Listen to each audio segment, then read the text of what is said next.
ఈరోజు వచ్చేసి ఈ స్లీవ్లెస్ బ్లౌజ్ కటింగ్ అనేది చూపిస్తాను, అది కూడా క్లాత్ పైన.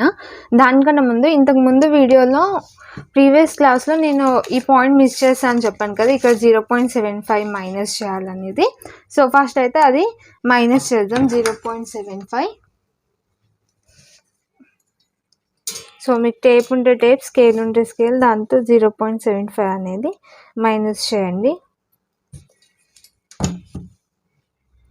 సో ఇది మైనస్ చేశాక లెంత్ తగ్గుతుందా అంటే, మీరు కరెక్ట్ బాడీ మెజర్మెంట్స్ తీసుకుంటే మాత్రం అసలు తగ్గదు.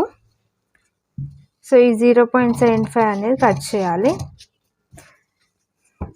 సో ఈ పీసెస్ ఎలా అయితే ఉన్నాయో సేమ్ అలాగే మనం క్లాత్ పైన మెజర్మెంట్ చేసుకోవాలి. దానికోసం మనకు కావాల్సినవి ఏంటంటే, మీరు ఏ క్లాత్ అయితే స్టిచ్చింగ్ చేసుకోవాలనుకో, ఇది ఒరిజినల్ క్లాత్ అనమాట. అండ్ ఇది వచ్చేసి లైనింగ్, రెండు కూడా నేను 1 మీటర్ అనేది తీసుకున్నాను. అండ్ ఇంకొకటి వచ్చేసి పేస్టింగ్ అనమాట, ఫ్యూజ్ పేపర్ అంటారు కదా. సో ఇది మనకి నెక్ కోసం యూజ్ చేస్తాము. ఇది యూజ్ చేయకపోతే మనకి ఇలా పడిపోయినట్టు అలా వస్తుంది నెక్, అందుకోసం ఇదైతే యూజ్ చేస్తాం. సో ఇది కూడా కావాలి. కప్స్ కూడా కావాలి. కప్స్ ఏ సైజ్ తీసుకోవాలనేది మీకు డౌట్ ఉంటుంది. మీ చెస్ట్ సైజు 30 అనుకోండి, 32 తీసుకోండి. 32 అయితే 34 తీసుకోండి. మీ చెస్ట్ సైజ్ ఎంతైతే వచ్చిందో దానికి 2 ఇంచెస్ ఎక్స్ట్రా తీసుకోవాలన్నమాట. ఇప్పుడు ఇక్కడ 32 ఉంది బ్లౌజ్ సైజు, సో నేను 34 తీసుకున్నాను. సేమ్ అలాగే మీ చెస్ట్ సైజ్ ఎంతైతే ఉంటుందో దానికన్నా 2 ఇంచెస్ ఎక్స్ట్రా ఉన్న కప్స్ అయితే తీసుకోవాలి బ్లౌజ్ కోసం. సో ఇవన్నమాట మనకి మెయిన్ కావాల్సింది కటింగ్ కోసం, స్టిచ్చింగ్ కోసం. ఫస్ట్ లైనింగ్ అయితే మనం డబుల్ ఐరన్ చేసి పెట్టుకోవాలి. ఇది వాటర్లో ఆల్రెడీ తీసి మనం ఐరన్ చేసి పెట్టుకున్న పీస్ అనమాట. సో మీరు ఎప్పుడు స్టిచ్చింగ్ చేయాలనుకున్నా వాటర్లో తీసేయాలన్నమాట. ఇలా నీట్గా వేసేసుకొని కింది సైడ్ ఒక స్ట్రైట్ లైన్ అయితే తీసుకోవాలి. దీంట్లో హ్యాండ్స్ ఏం రాదు, ఓన్లీ బాడీ మెజర్మెంట్సే. హ్యాండ్స్ ఎలా కట్ చేసుకోవాలి దానికోసం సపరేట్గా ఉంటుంది క్లాస్, దాంట్లో నేను చెప్తాను. సో ఫ్రంట్ వచ్చేసి మనకు జాయింటింగ్ వస్తుంది, బ్యాక్ వచ్చేసి ఓపెన్. సో ఫ్రంట్ జాయింటింగ్ వస్తుంది కాబట్టి ఫ్రంట్ ఇక్కడ జాయింటింగ్ సైడ్ అయితే పెడుతున్నాను నేను.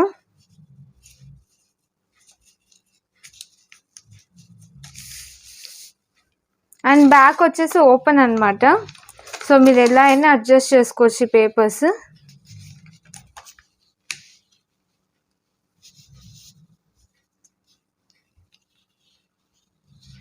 దీనికి ఖర్చు కూడా యాడ్ చేసేది ఉంటుంది, అది ఎలా యాడ్ చేయాలి కూడా చెప్తాను నేను. బ్యాక్ పార్ట్ వచ్చేసి మనకి హుక్స్కి జాయింటింగ్ పడుతుంది. సో ఫస్ట్ అయితే ఏం చేయాలంటే,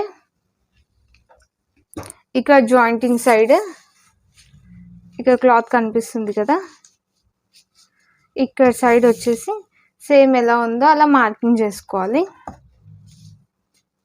కరెక్ట్గా పెట్టుకోవాలి, ఎలాంటి ఖర్చు వదలకుండా. మీరు ఎలా అయినా అడ్జస్ట్ చేసుకోవచ్చు పేపర్స్.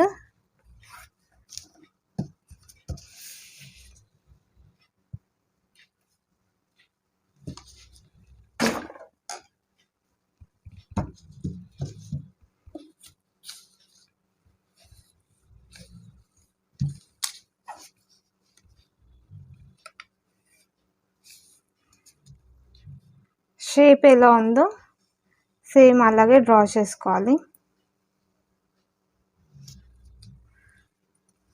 ఈ పీసెస్ ఎలా అయితే ఉన్నాయో సేమ్ అలాగే డ్రా చేసుకోవాలి.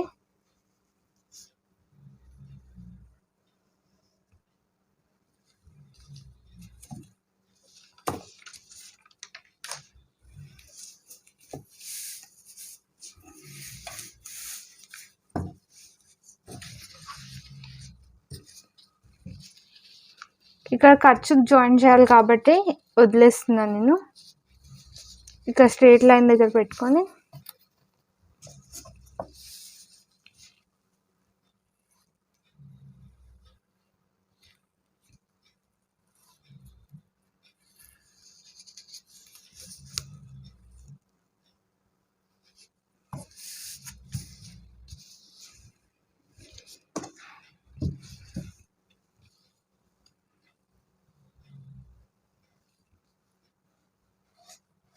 ఎక్కడెక్కడ నేను జాయింటింగ్ చేస్తానో ఒకసారి చూడండి, ఏది ఎలా డ్రా చేస్తున్నాను. ఇది వచ్చేసి బ్యాక్ పార్ట్.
సో ఇలా ఉందో అలా డ్రా చేసుకొని ఇక్కడ మనం ఖర్చు కోసం పెట్టుకున్నాం కదా, ఈ మార్కింగ్ కూడా తీసుకోవాలి.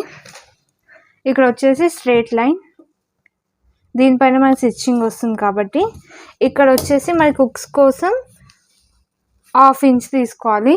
హుక్స్ కాజెస్ కోసం ఇది మన ఒరిజినల్ మార్కింగ్ కదా, ఇక్కడ హుక్స్ కాజెస్ స్టిచ్చింగ్ చేస్తాం కదా దానికోసం ఎక్స్ట్రా. ఇప్పుడు ఇది మార్కింగ్ చేసింది ఎక్స్ట్రా అనమాట. ఇక్కడ లైన్ గీస్తున్నా చూడండి, హుక్స్ కాజా కోసం. ఓపెన్ సైడ్ కాబట్టి ఇది ఓపెన్ పెట్టిన ఏం కాదు, బ్యాక్ సైడ్ మనకు హుక్స్ వస్తాయి. మరి ప్రిన్సెస్ కట్ ఫ్రంట్ సైడ్ వచ్చేసి క్లోజింగ్ కాబట్టి ఇక్కడ నేను క్లోజ్ ఉన్న సైడ్ అయితే తీసుకున్నాను. సో ఇక్కడ నుంచి ఇలా మీరు ఎంతైతే కుట్టేస్తారో 1/2 ఇంచ్ 0.25. సో ఎంతైతే మార్కింగ్ చేసుకుంటారో 0.25 చేస్తే సరిపోతుంది, ఎందుకంటే అదే కుట్టేస్తాం కాబట్టి. సో ఇది కూడా ఎక్స్ట్రా. ఇది ఖర్చు కోసం. మనం డైరెక్ట్ కట్ చేసింది వచ్చేసి ఒరిజినల్ మార్కింగ్, ఇది వచ్చేసి ఎక్స్ట్రా అనమాట మనకి కుట్టేయడానికి. సో ఎలా ఉందో అలా లైన్స్ అయితే తీసుకో. సో ఇంతే అనమాట మార్కింగ్. ఒకసారి చూడండి, ఫ్రంట్ వచ్చేసి జాయింటింగ్ సైడ్ పెట్టిన, ఇక్కడ వచ్చేసి మనము ఖర్చు కోసం ఎక్స్ట్రా తీసుకున్నాము. ప్రిన్సెస్ కట్ కూడా సేమ్ అలాగే ఖర్చు కోసం ఎక్స్ట్రా తీసుకున్నాం షేప్ దగ్గర. బ్యాక్ వచ్చేసి సేమ్ హుక్స్ పార్ట్ దగ్గర ఒకటి మనం ఎక్స్ట్రా తీసుకున్నాం, మిగతా అంతా సేమ్ కట్ చేసుకొని. సో ఇప్పుడు ఎలా ఉందో అలాగే కటింగ్ అనేది చేసుకోవాలి. ఈ పాయింట్ పైన ఆల్రెడీ చెప్పాను కదా, పేపర్ కట్ చేసిన సీజర్ వచ్చేసి కటింగ్కి కట్ చేయొద్దని, ఇది వచ్చేసి వేరే సీజర్ అనమాట. ఇక్కడ నాకు టేబుల్ పైన ఉంది కాబట్టి ఇక నేను క్లాత్ జరుపుకుంటున్నా. నార్మల్గా అయితే మీరు క్లాత్ ఏం జరపకండి, కింద కట్ చేస్తున్నట్టయితే.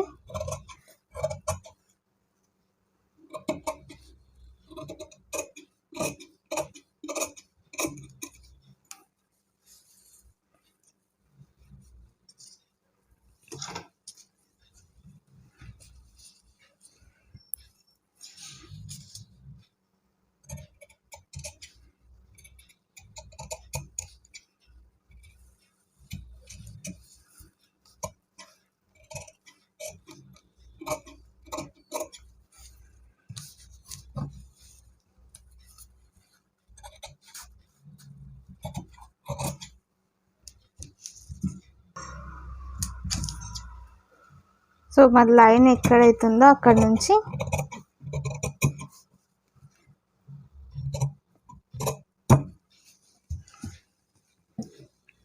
సో ఈ ఫస్ట్ వీడియోలో నేను క్లారిటీగా చెప్పేస్తాను, మిగతా కంటిన్యూస్ క్లాసెస్లో ఇంత క్లారిటీగా ఉండదు కాబట్టి ఇప్పుడే వినండి మీరు. క్లాత్ ఎప్పుడు చేయిలో పట్టుకోవద్దు, ఇలా హ్యాండ్ ఇలా పెట్టేసి కట్ చేయాలి. ఇక్కడ నాకు అడ్జస్ట్ అవ్వట్లేదు కాబట్టి నేను అలా కట్ చేస్తున్నాను అంతే.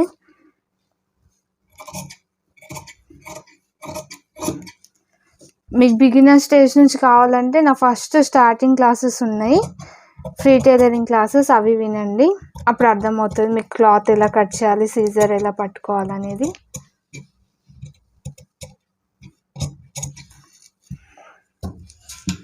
టోటల్ మార్కింగ్ పైన కట్ చేయాలి మనం.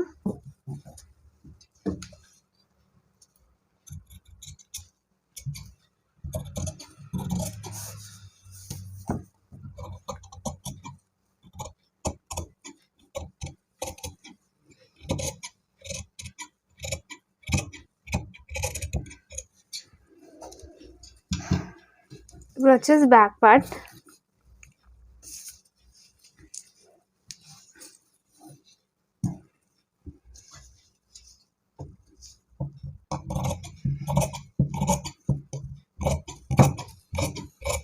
సో మనకు మీటర్ క్లాత్ ఏం పడదు, దీనికి తక్కువే పడుతుంది. కాకపోతే మీరు బిగినర్స్ అయితే మీటర్ క్లాత్ తీసుకోండి, ఎందుకంటే అటు ఇటు వెళ్ళిపోతుంది కదా. ఒకవేళ మీకు క్లాత్ అటు ఇటు వెళ్ళిపోయినా పిన్స్ అనేది పెట్టుకోండి.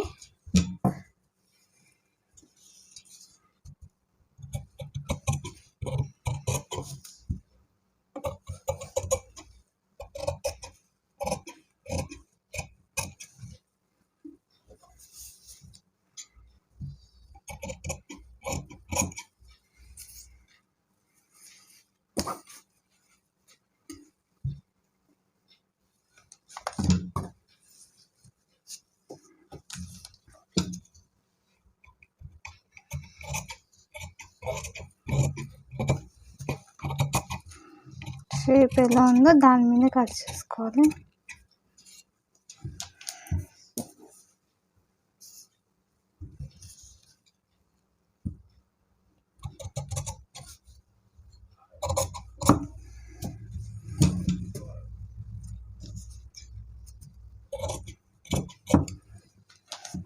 సో ఇలా మనకి 3 పీసెస్ కట్ అయిపోతాయి.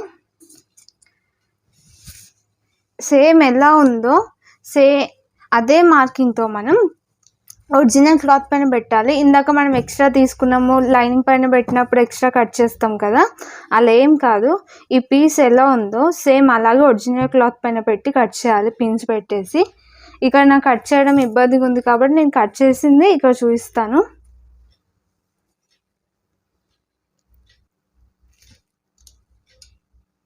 సో ఇక్కడ చూపిస్తున్న విధంగా కట్ చేసుకోవాలన్నమాట. ఇది చూడండి, నేను ఈక్వల్గా కట్ చేశాను. ఇక్కడ నేను పిన్స్ అనేది పెట్టుకొని, సో పీసెస్ అనేది ఈక్వల్గా కట్ చేయాలి. మీరు స్టార్టింగ్ అయితే ఒకవేళ బిగినర్స్ అయితే మీరు జారిపోయే క్లాత్స్ తీసుకోకండి, నార్మల్గా స్టిఫ్గా ఉండే కాటన్ క్లాత్స్ ఉంటాయి కదా, అవి యూస్ చేయండి. సో ఎక్కడ కూడా ఎక్స్ట్రా లేకుండా సమానంగా మనకి లైనింగ్ ఎలా కట్ చేసామో సేమ్ అలాగే కట్ చేశాను. సో నెక్స్ట్ వీడియోలో వచ్చేసి స్టిచ్చింగ్ అనేది చూపిస్తాను. ఇది వచ్చేసి కటింగ్ చేసుకొని ఇలా రెడీగా పెట్టుకోండి. మీకు కప్స్ కూడా చెప్పాను కదా, మీ సైజ్ ఏదైతే ఉందో చెస్ట్ సైజ్ దానికన్నా 2 ఇంచెస్ ఎక్స్ట్రా తీసుకోవాలన్నమాట. ఒకవేళ మీకు 33 వచ్చింది, 35 అనుకోండి, 35 సైజ్ కప్స్ అనేవి మీకు ఉండవు అనమాట. సో మీరు 36 సైజ్ అనేది తీసుకోవాలి. 1 ఇంచ్ ఎక్స్ట్రానే తీసుకున్నా ఏం ప్రాబ్లం లేదు. ఇది వచ్చేసి ఫ్యూజ్ పేపర్ అనమాట, మక్రమ్ అన్న మీకు దొరికిపోతుంది. సో మీరు ఇదైతే పక్కా యూజ్ చేయాలి కాబట్టి చెప్తున్నా. మీరు ప్రతి క్లాత్ కూడా 1 మీటర్ తెచ్చుకోండి. సో ఇదన్నమాట ఈరోజు క్లాస్. ఇంకేమైనా డౌట్స్ ఉంటే కామెంట్ చేయండి.